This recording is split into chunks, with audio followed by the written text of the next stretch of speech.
Today, we'll explore EQ features on the 8 series.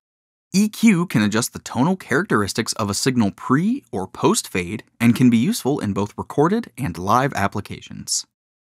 All 8 series mixer recorders feature a 3-band EQ on channels 1 through 8 of the 833 and 1 through 16 on the 888 and Scorpio. To activate the EQ, enter the channel screen and use the select encoder to scroll to and select EQ. Use the mic toggle to set the EQ from off to pre- or post-fade. All bus sends on the 8 series happen pre-fade, so to apply EQ on a bus send, set the option to pre. Use the star toggles to select the low, middle, and high bands, and use the tone toggles to activate each of those bands.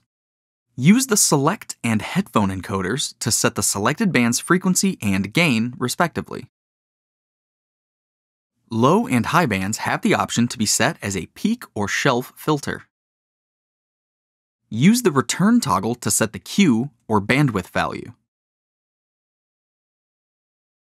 Then, use the select or headphone encoder to adjust. The channel's low-cut filter value is also displayed on the graph. If we return to the channel screen and turn the low-cut filter on, we can see how it affects the EQ graph. All adjustments to the low-cut filter are made from the channel screen. While using the CL16 with the Scorpio or 888, entering the FAT channel will place EQ controls on the center row of knobs. We will enter the FAT channel for channel 1 by pressing right on the PFL Select toggle switch.